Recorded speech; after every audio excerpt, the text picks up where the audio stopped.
Bismillahirrahmanirrahim.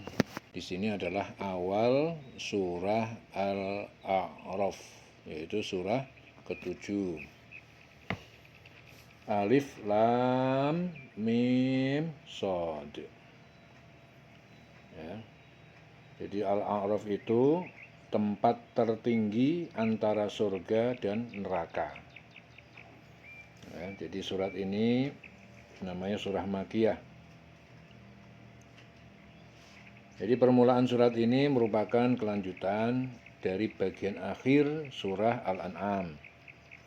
Ya, kelanjutan dari bagian akhir surah Al-An'am. Ya, jadi bagian akhir surah Al-An'am itu dibicarakan tentang hewan ternak, ya. Kemudian awal surah Al-A'raf mengandung kisah awal mula penciptaan manusia. Ya, seperti Adam, Hawa, dan kisah keluarga mereka, ya, dari dalam surga akibat godaan setan, ya, kemudian diturunkan ke bumi. Ini di beberapa tafsir Al-Quran bahwasanya yang dimaksud dengan alif, lam, mim, shad itu kalau menurut tafsir Jalalain disitu dikatakan hanya Allah lah yang mengetahui apa maksud yang dimaksud dengannya. Ya.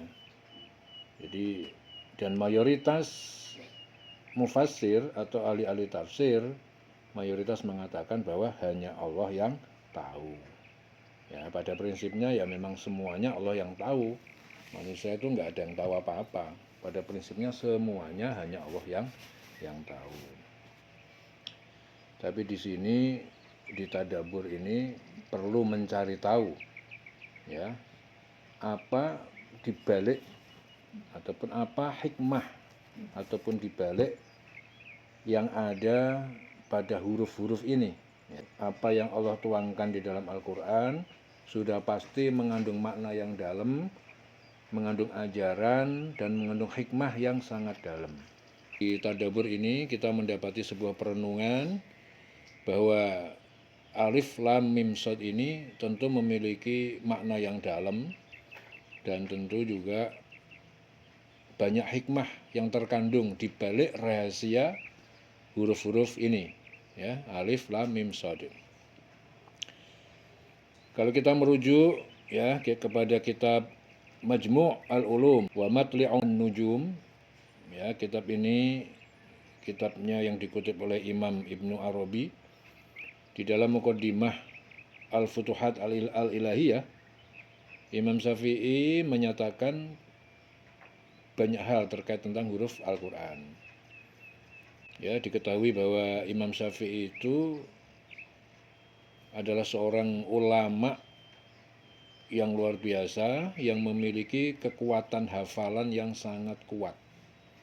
Ya, terkenal, Imam Syafi'i adalah ulama yang sangat terkenal dan memiliki hafalan, kekuatan, kemampuan hafalan yang sangat kuat. Beliau sanggup menghitung jumlah huruf Al-Quran. Ya. Sebelum ada komputer, sebelum mengenal komputer, beliau sudah mampu menghafal, menghitung jumlah huruf yang ada di dalam Al-Quran. Jadi itu diketahui 1200 tahun yang lalu. Ya. Imam Syafi'i sudah sanggup mendata jumlah masing-masing huruf yang ada di Al-Quran secara detail dan akurat. Nah, kemudian dijelaskan juga oleh Imam Asy-Syafi'i. Imam Syafi'i menyatakan, di sini Imam Syafi'i menyatakan apa? Jumlah huruf-huruf yang ada di dalam Al-Quran itu 1027000, ya, yaitu berapa? 1.027.000 huruf. Jadi jumlah huruf yang ada di dalam Al-Quran itu 1.027.000 huruf. Ya, kemudian jika ini diurutkan, maka itu didapati apa? Alif itu jumlahnya ada 48.740 huruf. Itu alif. Di dalam Al-Quran 30 juz, jumlahnya alif berapa? 48.740. Lam berapa? 33.922. Mim Mim berapa? Jumlahnya berapa? 28.922. Hak jumlahnya berapa? 26.925. Ya, itu semua sampai semuanya itu terhitung oleh Imam Syafi'i. Ya, dan totalnya adalah 1.027.000 huruf yang ada di dalam Al-Quran. Nah, kemudian shot berapa jumlahnya? Shot jumlahnya yang ada di dalam Al-Quran itu 2.780 huruf, ya. Itu jumlah shot yang ada di dalam Al-Quran. Ya, jadi Al-Quran itu yang terdiri dari 114 surat, 30 juz. Ya, kalau menurut riwayat Hafiz jumlahnya 6.236 ayat. Ya. Kalau menurut riwayat Waras 6.214 ayat. Ya. Kemudian kalau kita kembali kepada huruf, ya, alif itu alif, lam, mim, shad, itu jumlahnya berapa itu? Alif itu 48.740. Lamnya berapa? 33.922. Mim jumlahnya berapa? 28.922. Shad jumlahnya berapa? 2.782. Nah, ini kalau ditotal semuanya menjadi berapa? 114.366. Ya, jadi kalau kita buka di kalkulator di sini 48.740 ditambah 33.922 ditambah 28.922 ditambah 2.782, yaitu dari alif lam mim shad, itu totalnya adalah 114.366. Nah, di sini tertulis 144.366. Tadabbur menemukan satu rahasia yang besar di dalam huruf awal surah Al-A'raf, alif lam mim shad ini, bahwa tertulis dengan jelas 114 ini menandakan bahwa surat di dalam Al-Quran yang jumlahnya 30 juz itu terdiri dari 114 surat. Ini adalah password, ya, password ataupun kunci yang luar biasa, sehingga cukup memberikan suatu kekuatan yang bisa menjaga Al-Quran, bahwa Al-Quran 30 juz 114 surat itu tidak bisa dipalsukan. Betul-betul terjaga dan dijaga oleh Allah Subhanahu wa taala, diberi password dengan angka 114 surat.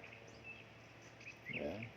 Jadi kalau ada orang ingin memalsukan Al-Quran, ingin menambah satu surat di dalam Al-Quran, jadi dia bikin surat sendiri, kemudian dimasukkan dalam Al-Quran, sehingga dia menyatakan bahwa Al-Quran itu bukan 114 surat, 115 surat. Nah, yang satu surat dia bikin sendiri.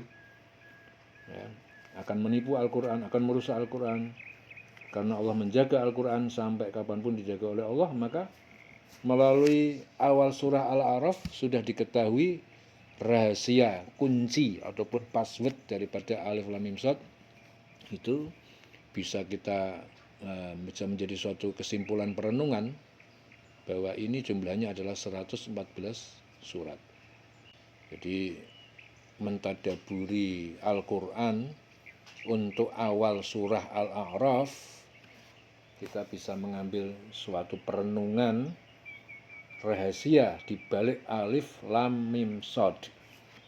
Ya, yang pertama, bahwa jumlah huruf di dalam Al-Quran alif lam mim shad itu sejumlah 114.366. Ya, itu kalau dihitung Al-Quran 30 juz. Alifnya itu 48.740, lamnya itu 33.922, mimnya 28.922, shadnya 2.782. Kalau di total 114.366 ya. Nah, ini menandakan bahwa Al-Quran dikunci mati dalam 114 surat. Tidak ada orang yang bisa. Jadi kalau ada orang yang mau menambah surat baru di dalam Al-Quran, terkonfirmasi bahwa itu tidak benar. Yang benar yang ada di dalam 114 surat. 366 adalah simbol bahwa kehidupan kita di bumi ini bisa hidup mengitari matahari satu kali putaran memerlukan waktu 366 hari. Ya, jadi kehidupan kita disangoni sama Allah itu Al-Quran, yang mana Al-Quran itu betul-betul akurat, tidak bisa dipalsukan, tidak bisa ditambah, tidak bisa dikurangi. Jumlah suratnya 114 surat, ya, dan ini menjadi suatu sumber satu kehidupan, senjata untuk mengarungi kehidupan, pedoman untuk mengarungi suatu kehidupan, ya, diberikan suatu simbol bumi mengitari matahari, ya, dengan angka 366, satu kali putaran. Alif lam mim shad. Kitabun unzila ilaika, kitab Al-Quran, unzila ilaika, yang diturunkan kepadamu Muhammad, fala yakun fi sadrika harajun, maka jangan ada di dalam hatimu haraj, kesulitan atau keraguan, minhu, darinya. Litungdzira bihi, supaya kamu peringatkan dengan kitab itu, wa dzikra lil mu'minin, dan sebagai pengingat pelajaran untuk orang-orang yang beriman. Inilah kitab yang diturunkan kepadamu Muhammad, maka janganlah engkau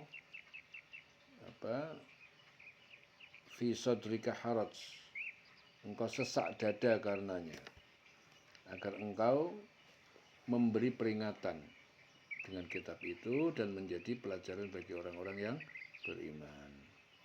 Ittabi'u ma unzila ilaikum, ikutilah, kalian ikuti ma unzila ilaikum, apa yang Al-Quran telah diturunkan kepada kalian, min rabbikum, dari Tuhan kalian. Wala tattabi'u, dan jangan kalian mengikuti, min dunihi, dari selain dia, auliya'a, sebagai pemimpin atau pelindung. Qalilan ma tadzakkarun, sedikit sekali tadzakkarun, kalian yang mengambil pelajaran. Ya, ikutilah apa yang diturunkan kepadamu dari Tuhanmu, dan janganlah kamu ikuti selain dia sebagai pemimpin. Ya, sedikit sekali kamu mengambil pelajaran. Wa kam min qaryatin ahlaknaha, betapa banyak, ya, dari penduduk negeri, ahlaknaha, kami telah binasakannya, faja'aha, lalu datang ke negeri baksuna, ya, datang ke penduduk negeri baksuna, siksa kami bayatan, pada malam hari saat mereka tidur.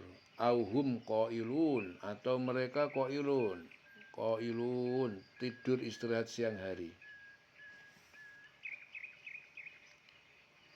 Betapa banyak negeri yang telah kami binasakan, ya, siksaan kami datang menimpa penduduknya pada malam hari atau pada saat mereka istirahat di siang hari.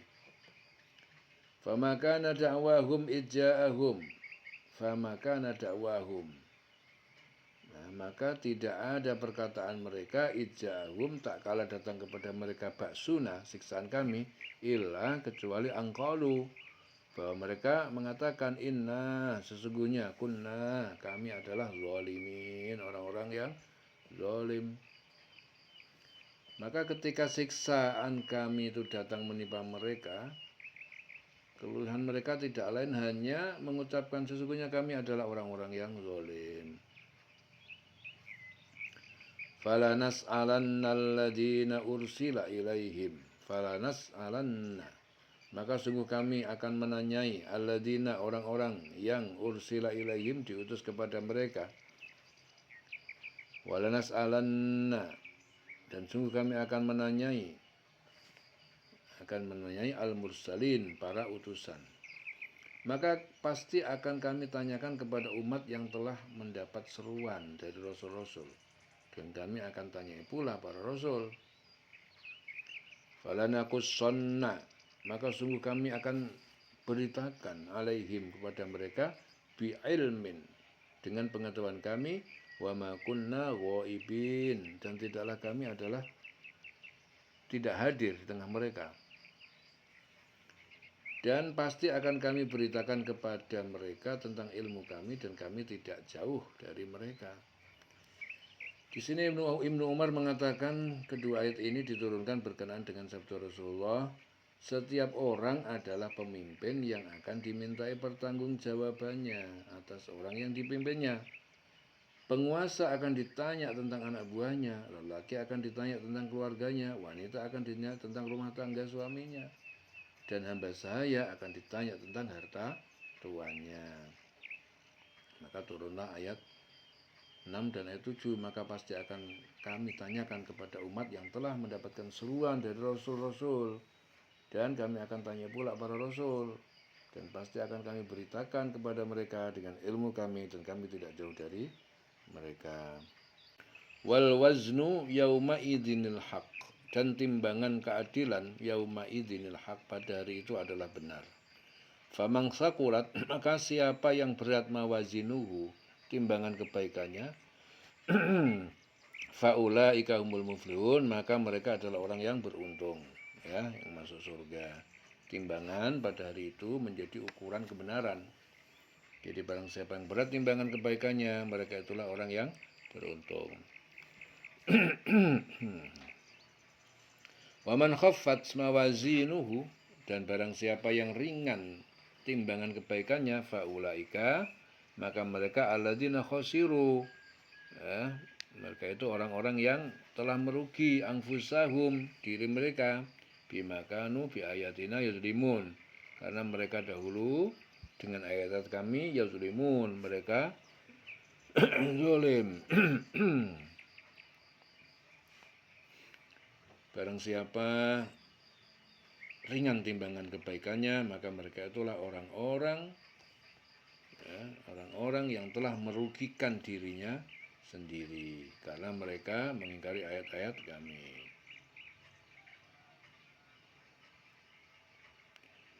Walaqad makkannakum fil ardi, dan sungguh kami telah menempatkan kalian di bumi, wa ja'alna lakum, dan kami telah jadikan untuk kalian fiha ma'ayis, di dalamnya sarana hidup, tumbuh-tumbuhan dan hewan ma'ayis. Qalilan ma tashkurun, sedikit sekali kalian bersyukur. Dan sungguh kami telah menempatkan kamu di bumi, dan di sana kami sediakan sumber penghidupan untukmu, tetapi sedikit sekali kamu bersyukur. Walaqad khalaqnakum, dan sungguh kami telah menciptakan kalian, summa sawwarnakum, kemudian kami membentuk kalian, summa qulna, kemudian kami katakan lil malaikati, kepada para malaikat, usjudu, bersujudlah kalian, li Adam, kepada Adam. Fasajadu, maka mereka malaikat bersujud, illa iblis, kecuali iblis, bapaknya jin. Lam yakun minas sajidin, dan mereka tidak menjadi bagian dari orang-orang yang bersujud. Dan sungguh kami telah menciptakan kamu, kemudian membentuk tubuhmu, kemudian kami berfirman kepada para malaikat, bersujudlah kamu kepada Adam, maka mereka pun sujud kecuali iblis. Ya, iblis tidak termasuk mereka yang bersujud.